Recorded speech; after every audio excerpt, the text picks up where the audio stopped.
Ma'am, sabi sa ni 11 at 12. Sabi ni Congressman Asidre, puzzled daw siya na mataas pa rin yung confidence mo, malapit naman na yung impeachment trial nyo. Tapos sinasabi niya, hindi mo naman daw mapaliwanag yung paggamit ng funds. Ano po ang reaksyon niyo sa kanila? Unang-una, ito ba yung sa confidential funds at sa impeachment, hindi naman sa hindi ko siya maipaliwanag. Ang ginagawa ko ay hindi talaga ako nagpapaliwanag, lalong-lalo na sa mga members of the House of Representatives. Dahil, bigyan ko kayo ng example, no? Ang may-ari ng Tingog Party List ay si Martin Romualdez. Sinabi niya yan sa akin noon na siya ang may-ari ng Tingog Party List. At ano ang pwede nating sabihin na mag-substantiate, no, na totoo siya ang may-ari ng Tingog Party List, ay yung first nominee nila ay asawa niya. So ibig sabihin, yung second nominee nila na si Jude Asidre, na gusto niyang sumagot ako sa kanya patungkol sa confidential funds, ay pagmamay-ari ni Martin Romualdez. Kasi second seat siya ng Tingog Party List. So ibig sabihin, pinapasagot nila ako kanino? Kay Martin Romualdez. So bakit naman ako sasagot sa Tingog Party List? Madami nagtatanong sa akin ngayon, ano bang magagawa namin? Ano bang matulong namin sa eleksyon?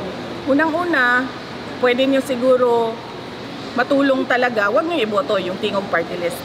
Kasi ang boto para sa Tingog Party List ay boto para kay Martin Romualdez. Isipin nyo, 3 na yung seats niya sa House of Representatives. Yung distrito niya sa Tacloban, yung 2 upuan niya sa Tingog Party List. Yung upuan ng asawa niya, yung seat ng asawa niya, yung seat ni Asidre. So, hindi dahil hindi ko masagot yung mga tanong nila sa confidential funds, ayaw kong sumagot sa mga pagmamay-ari ni Martin Romualdez. Ang ginawa kasi nila, kasi distrito lang si Martin Romualdez sa Tacloban, diba? So, wala siyang personality na kumuha ng budget para sa buong bansa. Kasi distrito lang yung sa kanya eh. So, ang ginawa niya, gumawa siya ng party list. Ang party list, pwede yan sa buong bansa. Kahit saan. Doon pumapasok yung pondo, yung pera sa party list niya. Ano ang pwede natin sabihin na mag-substantiate niyan? Tingnan natin yung natanggap na pera sa galing sa mga regional offices papunta doon sa Tingog Party List at magkano yun. So bakit ako sasagot sa tao na unang-una, todo ang paninira niya sa akin, todo ang gastos niya sa paninira sa akin. Pangalawa, ganyan siya kasakim sa pera at sa power. 3 yung upuan niya.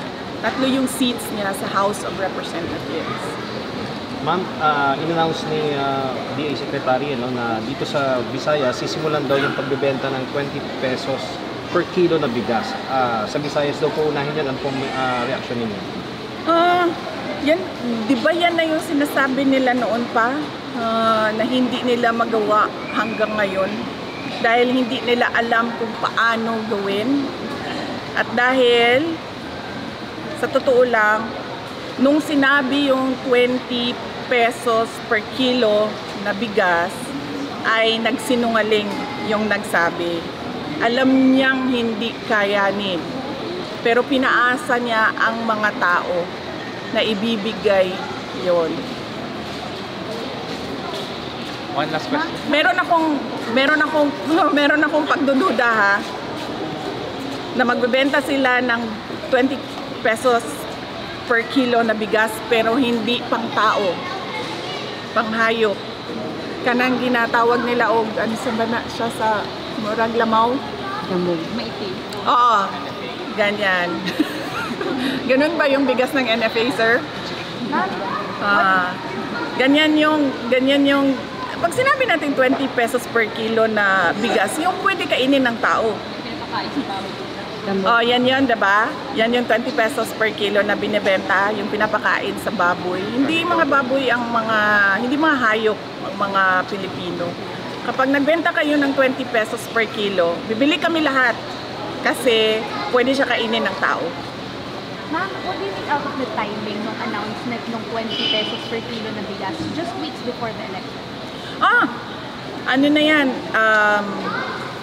Promise na naman yan sa mga tao na alam mong para lang sa eleksyon at para lang sa kanilang mga senators. Para manalo yung kanilang alyansa kuno na iniwanan naman din sila nung dalawa nilang kandidato dahil kakaalam ko walang direksyon yung kanilang alyansa. Ma'am, tingin niyo related din dun sa survey because malaki yung binagsak ng survey.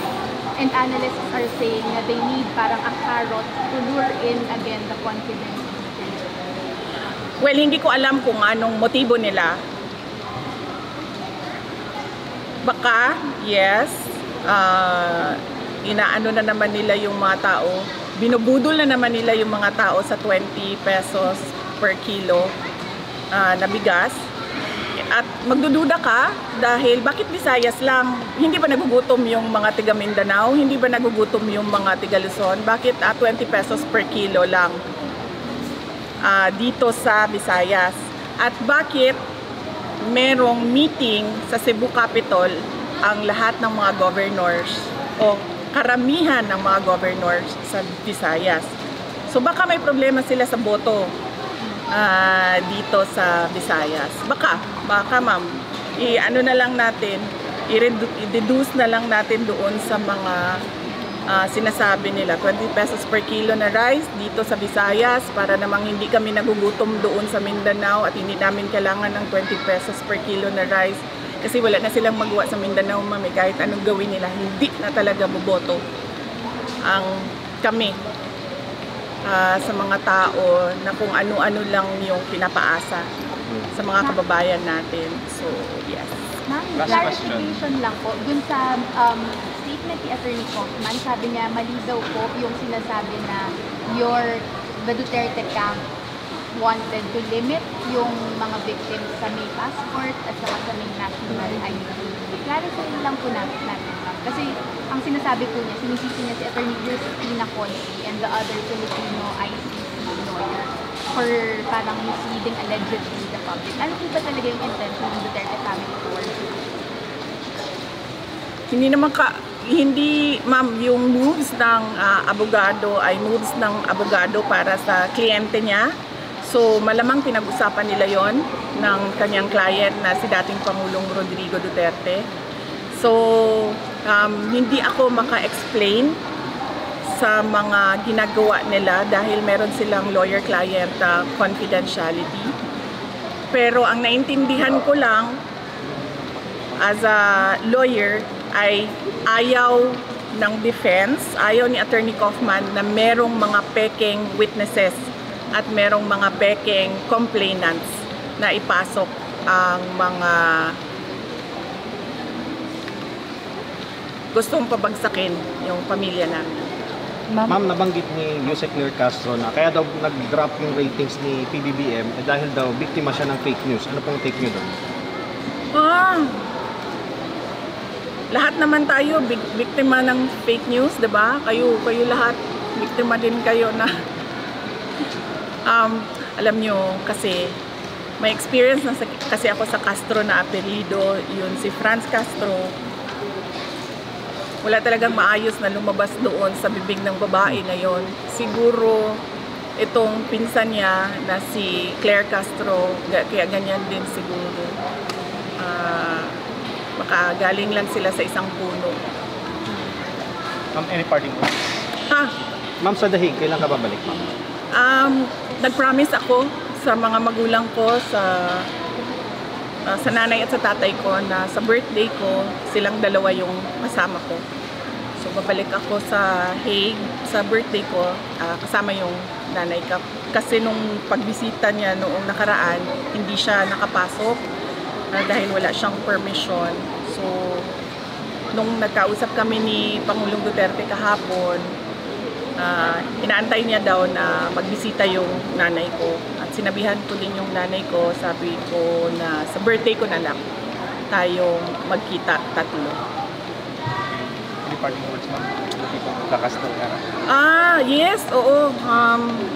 Kailangan na siguro mas magandang at mas maayos na plano para sa mga evacuees dahil mahirap talaga ang tumagal sa evacuation center at hindi na ako magpaligoy-ligoy pa, diretso ninyong iboto ang 10 kandidato ng Duterte, si Bato de la Rosa, si Bongo, si JV Hinlo, si Raul Lambino, si Jimmy Bondoc, si Philip Salvador, si Apollo Kibuloy, Vic Rodriguez, Rodante Marcoleta at Richard Mata.